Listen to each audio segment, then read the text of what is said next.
टूनी चिड़िया और भूरा कबूतर एक ही ऑफिस में काम करते थे।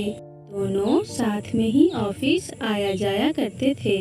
धीरे धीरे दोनों के बीच की दोस्ती प्यार में बदल जाती है और अचानक से एक दिन टूनी चिड़िया और भूरा कबूतर शादी कर लेते हैं।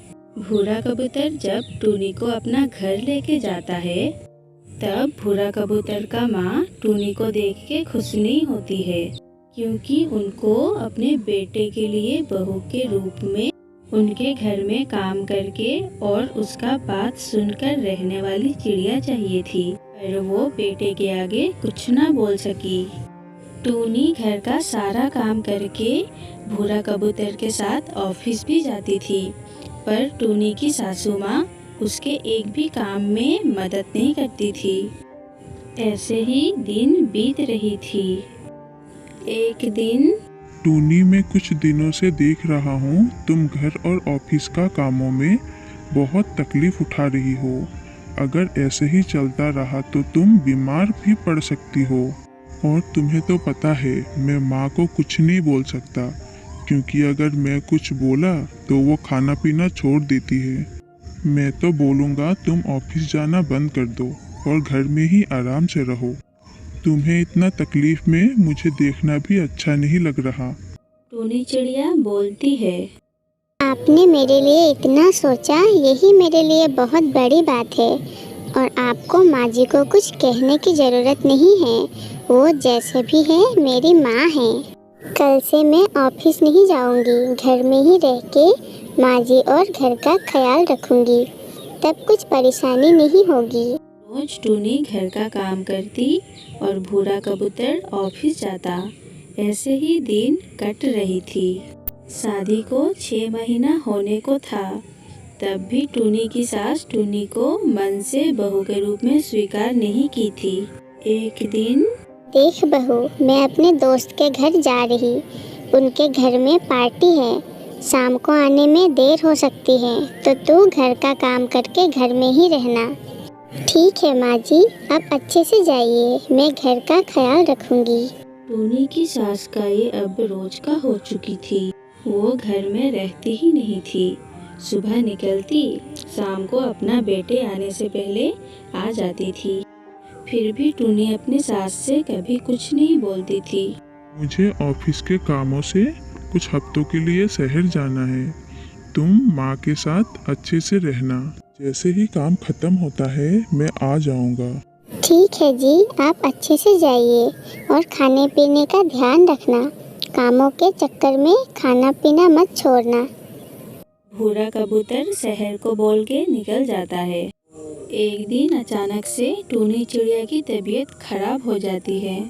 माँ जी, मेरा तबीयत कुछ ठीक नहीं लग रही है, तो क्या आप आज का काम कर देंगे? क्या बोली? मेरा बेटा जाते ही तू मेरे पर हुक्म चलाने लगी। मुझे तो पहले से तेरा चाल चलन पसंद नहीं था। मैं अपने बेटे की वजह से चुप थी, पर अब नहीं। अब मैं तुझे और मेरे घर में बर्दाश्त नहीं कर सकती। जा, निकल जा मेरे घर से तू। अब मैं कहाँ जाऊँ? मेरा तो इस जंगल में कोई भी अपना नहीं है। मैं आज की रात अपने पड़ोसी सुंदरी तोती के घर में जाकर रहूँगी। कल सुबह होते ही मैं कहीं काम ढूंढने निकल जाऊँगी। टूनी जाकर सुंदरी तोती के घर में दस्तक देती है। कौन है इतने रात गए दरवाजे पर? मैं हूँ टूनी, आपके पड़ोसी। सुंदरी तोती दरवाजा खोलती है। आओ टूनी बहन, और बताओ कैसे आना हुआ इतने रात गए? टूनी अपनी सारी बातें सुंदरी तोती को बताती है। सुंदरी तोती, मुझे आज रात के लिए यहाँ जगह मिल सकती है क्या? कल सुबह होते ही मैं यहाँ से चली जाऊँगी। कैसे बात करती हो टूनी बहन? मुश्किल के समय पड़ोसी ही तो काम आते हैं। मैं आपको जगह नहीं दूंगी तो आप इतना रात गए कहाँ जाओगी? आप इसको अपने घर जैसे समझो, और जितना दिन रहना है आप रुक सकते हो। रात गुजरते ही सुबह टूनी चिड़िया सुंदरी तोती से विदा लेती है और काम ढूंढने निकल जाती है। पर टूनी पहले की जैसे ऑफिस में जॉब के लिए अप्लाई नहीं कर सकती थी। क्योंकि उनके पास जॉब के लिए कोई डॉक्यूमेंट नहीं था और वो ऐसे हालत में अपने मायके नहीं जा सकती थी। वो कुछ छोटे मोटे कामों के तलाश में निकलती है। कुछ ही दूर जाने के बाद टूनी चिड़िया एक दूसरे जंगल में पहुंच जाती है। जंगल में पहुंचते ही टूनी देखती है वहाँ बहुत सुंदर सुंदर फूल खिला हुआ एक बगीचा है। क्यों ना मैं ये फूलों को लेके शहर में बेचूं?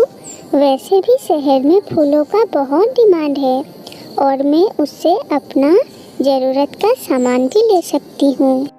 टूनी उस बगीचा से बहुत सारा फूल लेकर शहर में जाती है। शहर जाकर टूनी सारा फूल बेच आती है। कुछ दिन फूल बेचने के बाद टूनी के पास इतना पैसा हो जाती है कि वो अपने लिए एक अच्छा घर बना लेती है और अपने लिए गुजारा अच्छे से करती है। एक दिन फूल ले लो साहब, फूल ले लो, बहुत खुशबूदार फूल है, आपके घर को महका देगा। फूल बेचते हुए टूनी को भूरा कबूतर देख लेता है। तुम ये सब क्या कर रही हो? तब टूनी रोते हुए भूरा कबूतर को सारी बातें बताती है। कबूतर को अपने माँ के करतूत पर शर्मिंदा महसूस होता है और गुस्सा भी आता है। कबूतर का भी शहर का काम खत्म हो चुका था। तब वो अपने घर ना जाके टूनी का बनाया हुआ घर में जाके रहने लगा। उधर कबूतर का माँ, बहुत दिन हो गया मेरा बेटा घर नहीं लौटा। घर में किराने का सामान भी खत्म हो चुका है और मेरे पास इतना पैसा नहीं कि मैं बाजार जाके सामान ले आ पाऊँ। तब उन्हें अपने बेटे बहू का याद आती है। वो अपने किए पर पछताती है। कहीं से वो टूनी का पता लगा के टूनी चिड़िया के घर जाती है और टूनी चिड़िया के घर में अपने बेटे को भी देखती है। बेटा मुझे माफ़ कर दे, मैं अपने घमंड में आके जो कुछ भी किया उसका मुझे पछतावा है। अब मुझे और अकेले नहीं रहा जा रहा, मुझे तुम लोगों के साथ रहना है।